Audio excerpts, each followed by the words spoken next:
What's up guys, my name is Mars, welcome back to another video, and here back to my F1 2019 career mode, episode 12, and today is the German Grand Prix around Hockenheim. If you haven't watched the previous episode, I highly recommend to go check it out. But today we're going to focus on the German Grand Prix, where this weekend we bring free upgrades for our car. So we got a nice package for today's weekend at Hockenheim, one from the engine for the engine side, and then for the aero and chassis updates. So things are going very well at the moment in terms of upgrades, already free. The previous two have failed, so but before start this episode, this is at Silverstone. When I clicked for the next weekend, I received an information that we could replace our gearbox without taking grid penalties, because we did 6 races without changing a gearbox, so that was very good. So we have a fresh new gearbox for this weekend, and we have to pick a new rival, and I said to go with Lucas Weber, because I went with Devon Butler, but I decided to go with our former teammate in Formula 2 this time. He's been very strong now in these last 2-3 races, so we have to be really on the pace if we want to beat him and gain this rivalry. But in the performance chart, as you can see, we are now best of the rest once again, ahead of Racing Point and Renault, and Red Bull making good progress and overtaking Ferrari, and giving kudos to Williams because they are upgrading. So maybe we can see Williams not being the worst car on the grid. We don't know. Yeah, things, like I said, going in our way. 3 upgrades in one episode, so I'm having good expectations for Hockenheim, especially with some downforce sections. That is the part of the car that is very good. That is the downforce. We have the 4th best car on the downforce side. But let's see if we can make a good use of these 3 upgrades that came for this weekend in qualifying and the race. I really want to be rest of the rest, but we have Lucas Weber. That is his home Grand Prix, so he's going to be surely strong, I hope. So now it's time to qualifying, and let's attack this car with some anger. Welcome back to qualifying, where we're waiting for the lights to turn green in the pit lane to signify the start of the session here at the Hockenheim ring for this weekend's German Grand Prix. Drivers tend to complain about tyre wear around this track, and the compounds on offer this weekend aren't likely to put that issue to bed. Is this going to be about who can make the tyres last? Tyre wear is always something you have to consider to a certain degree.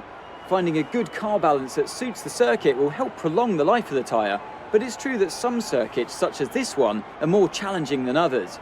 How hard you can push them depends on your strategy and how tight the battle is around you. And so here we are, starting our first lap in Q1, open the DRS, and we're going to start the lap around Hockenheim. Especially in the first corner, we are very strong, but we miss a little bit the apex and run a little bit wide, open again the DRS, but we're going to get away with that. And the heavy braking into happen, one of the favorite corners, because it's absolutely satisfying when you go right, and it wasn't the case on this first run. This lap was a bit sketchy with some mistakes. There was some time left on the table, surely, but in this section on the first sector, the car absolutely felt very nimbly, with the downforce upgrades really coming to play, and we cross the line at the moment we are P4, but as we come back to the garage, we are in P15, and eventually we're going to be in P16, because Verstappen was set to set a time. And here we are on our second run. We have to do a second run, unfortunately, but we missed again the apex on the happen, so I have to be a little bit careful. We got purple on the first sector, but that, don't worry, because this is the best difficulty to go at Hockenheim, is because the AI is a little bit slow on the first sector, but then compensates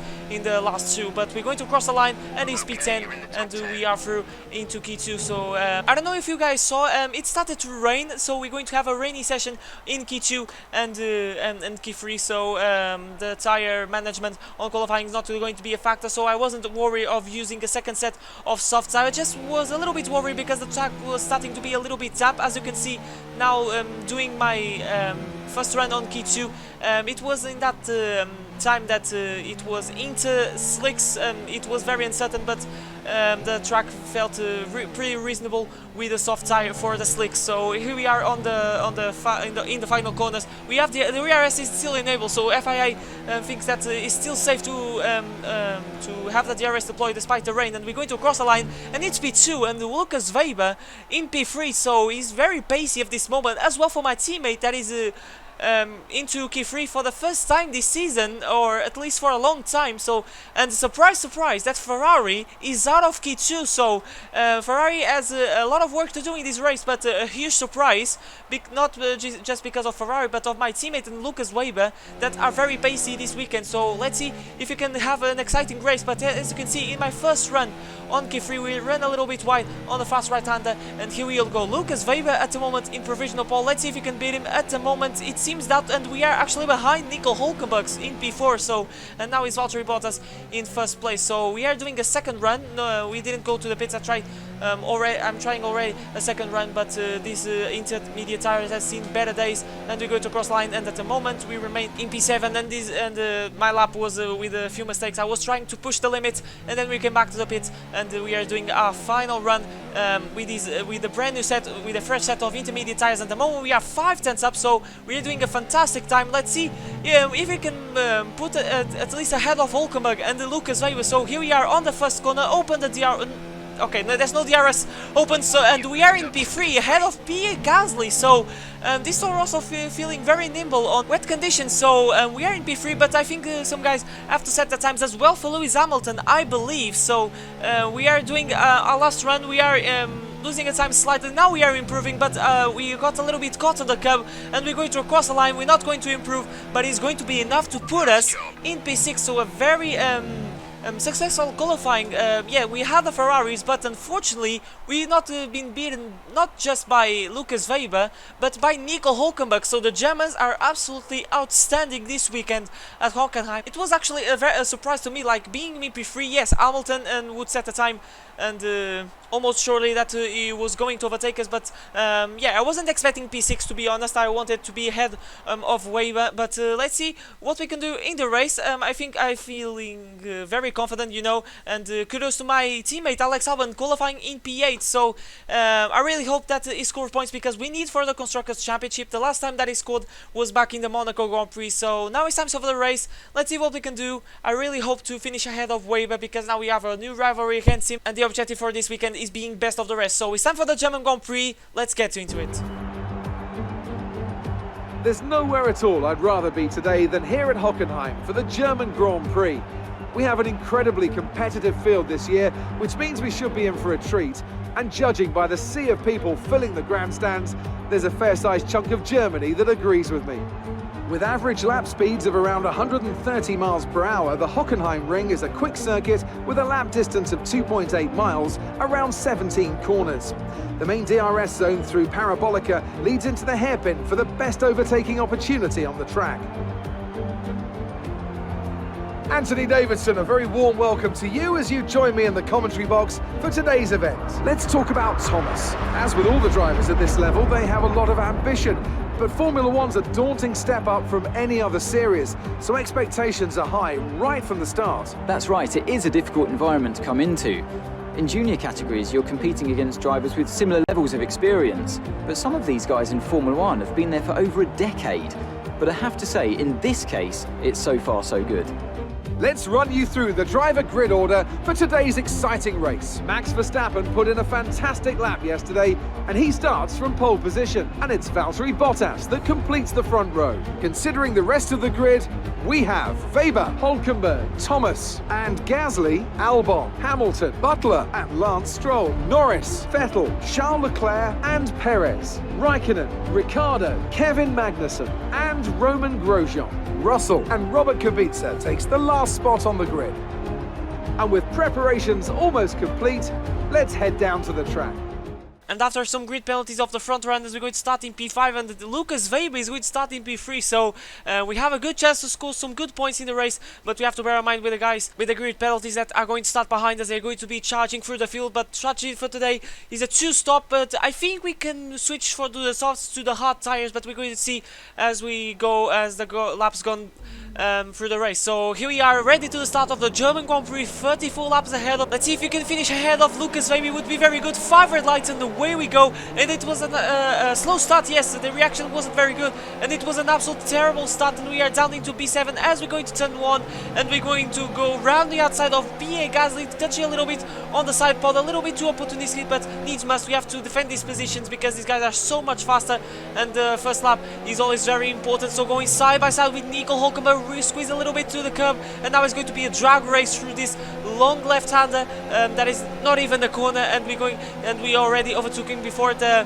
hairpin. But as you can see, in the lead is Lucas Weber in the Alfa Romeo. So Lucas Weber takes the lead on his own Grand Prix at Hockenheim. So this is absolutely amazing to see. Like an Alfa Romeo, I think it's the third worst car on the grid, is leading this German Grand Prix. So absolute scenes on this on these early stages of the Grand Prix. So we are finishing lap 1, but and confirmation that he's still leading by setting the fastest lap on lap 1, and now we are going side by side through Lewis Hamilton into turn 1, but we defend on the outside line going through the long way round, and we got enough traction. That is not the best place to overtake on the inside, so we're going to carry on lap 2. We squeeze Hamilton so much that we gain some time, but he has that Mercedes OP engine, and at the moment Lucas Weber can tell you that he's still leading the Grand Prix, so he's doing an absolutely bonkers job on that Alfa Romeo. So it's a Lucas Weber effect.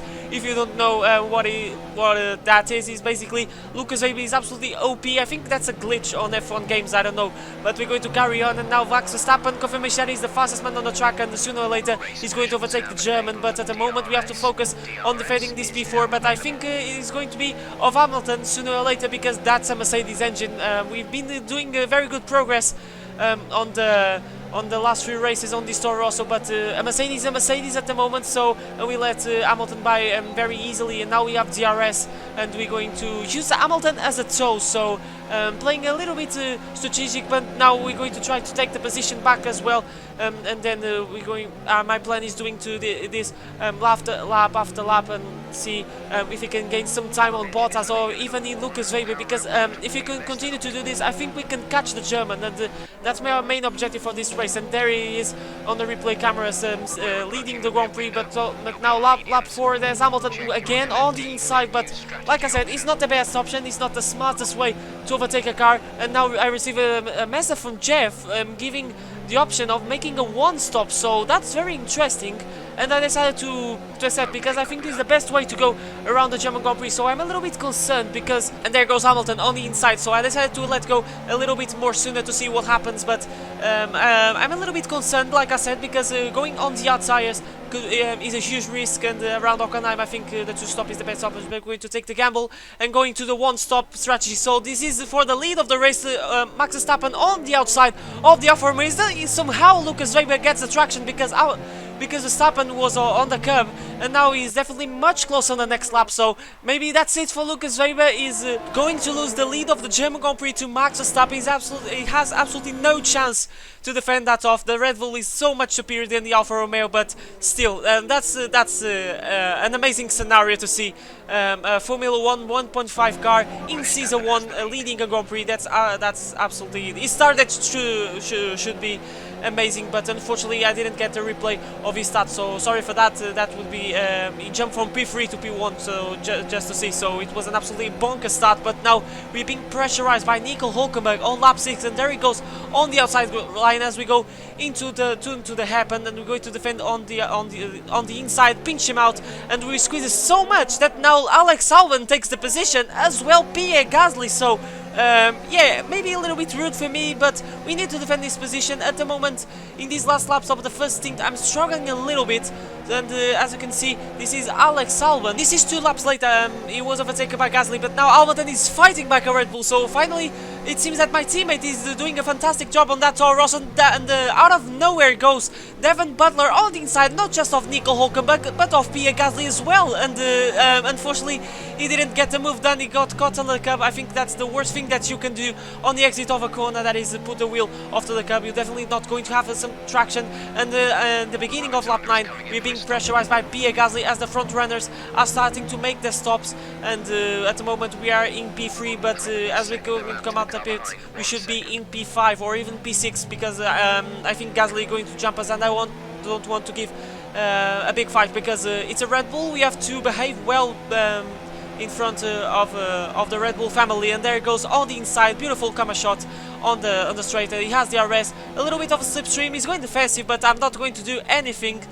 Touch a little bit, maybe a gearbox. Yeah, we touch a little bit, but that's okay. And behind us is Sebastian Vettel on medium tire, so a very interesting strategy to the German that started way down the order because he was knocked out on P2. But this is Alex Albon pitting, making his mandatory pit stop. We're not in F2, okay, but he's fitting us the soft tire. So sorry for my voice, it's cracking a little bit. My voice is not the best today. I'm a little bit cold, but he's he's being overtaken by Nico Hulkenberg that got the undercut on him, and now he's going to try something because he has all the traction of the world in those on the red stripe soft tires. So and there he goes. Even before opening the DRS, he was gaining a lot, and there he goes up into, I'm not sure, but it should be a net P7, I believe. And now this is in the same lap. He's pressurizing the Ferrari of Charles Leclerc, and there he goes. This is going to be absolutely amazing if he can make that move. He has all the grip, and there he goes on the inside of the Ferrari. So no one can stop Alex Albon today, and Charles Leclerc is struggling for pace in those medium tires because now there goes Hulkenberg on Charles Leclerc on the Ferrari, a Renault overtaking the Ferrari. So the midfield cars are absolutely destroying at the moment the front runners because they are struggling for pace in their first stint. And yeah, it was Lucas Weber taking the lead. Now Charles Leclerc dropping positions, me defending for Lewis Hamilton for quite a laps. So a crazy German Grand Prix like in the real life, but now we are in second place, but we're not going to be anymore in that place because we're going to pit in this lap and fit a brand new set of hard tires. So it's a gamble that we're going to take. The projected strategy at the beginning of the race was a 2-stop, but I decided, let's see, we're going to make a 1-stop, and let's see if we can make it to the end with a good pace and keep the tires in good shape. So we're going to come behind Nico Hulkenberg, kind of our teammates. So yeah, that's quite understandable, the cut on those soft tires and comparing with our old soft tires. So we're going to carry on. Let's see if we can challenge our teammate. Remember that he has to make another stop, and he's going to fit the medium tires. Surely that he's going to fit the yellow stripe tire, but it's Nico Hulkenberg. He has all the grip of the world, but we're going to very aggressively squeeze him out into the app, and then we're going to try to go hold round the outside, sorry, and Hulkenberg gets the traction on those soft tires, and there's nothing I can do, but we're going to really squeeze him in the fast right-hander, and at the moment we maintain P11 at the moment. So yeah, things are not looking good because these guys are absolutely gaining a lot of time on me because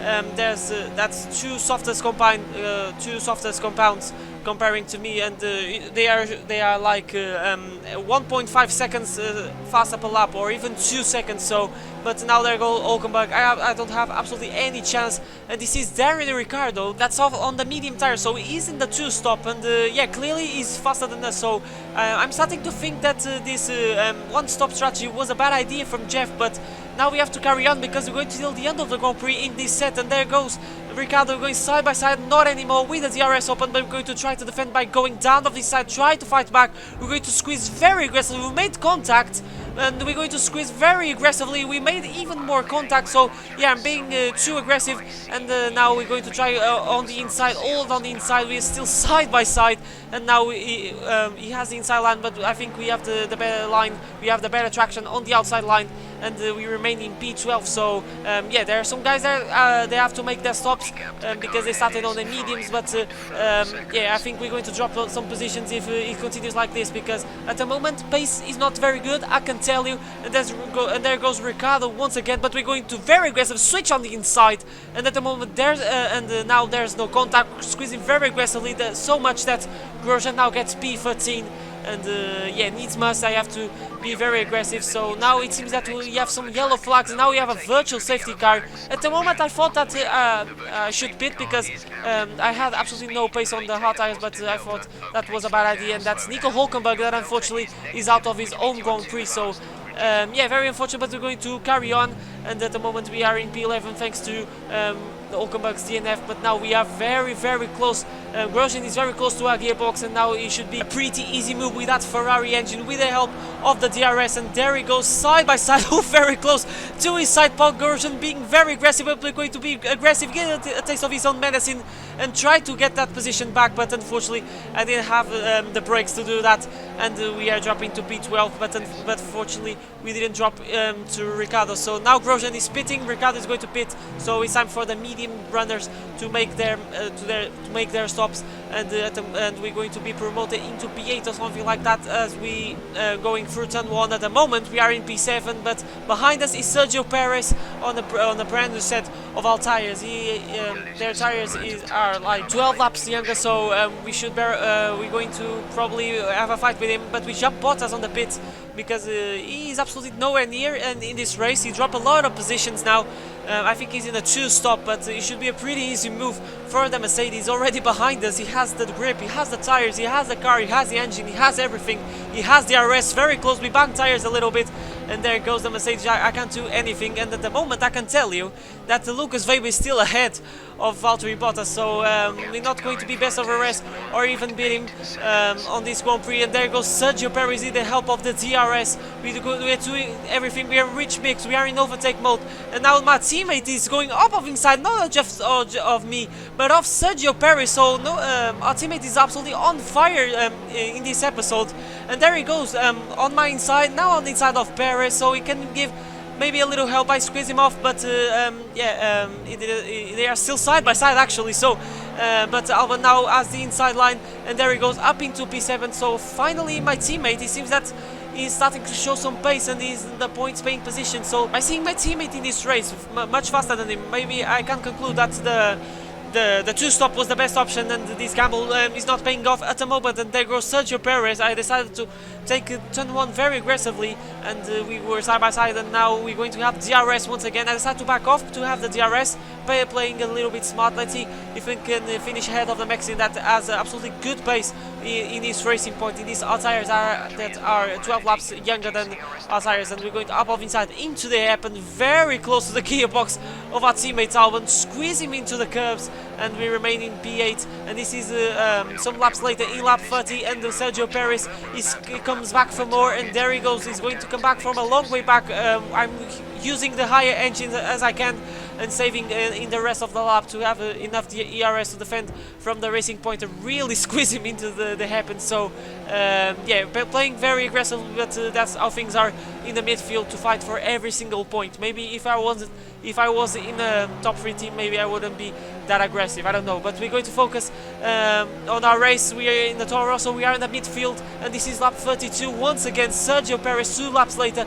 coming back for more. A very easy pass, but we're going to try to fight back. We are in the slipstream. I'm trying to gain something, and we're going to dive down off the inside once again with 3 laps to go. And there you go, we get back P8, but he's still there, squeezing very aggressively to the inside of the track, and we're going to really pinch him off, and we remain in P8. So doing an amazing defensive job, but at the same time very aggressive defensive job. And after that was it. We are in the last lap, and for the first time we're going to be beaten by our teammates. So finally Alex Albon is on the pace, and maybe I hope that he can be in this pace for the next couple of races to the end of the season. But we're going to cross the line in P8. Yeah, the tragedy killed a little bit our race, but nonetheless we have points. Okay, pick up rubber and bring it home.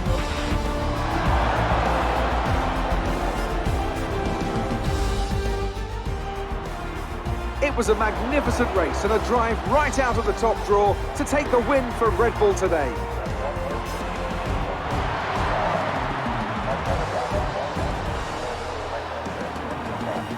What do you think it was, Ant, that gave them the edge over the competition today? Well, time management probably played quite a large role in the outcome of this one. As ever, it's not just about speed, it's all about maintaining that speed consistently over a stint, over a race distance. So being able to keep up the lap times while still being smooth on the controls and gentle on the tyres, that's really where the race was won today. Red Bull are our winners today after showcasing some incredible driving. There's been a huge push from them lately to stay competitive with the other teams, and they're certainly proving themselves.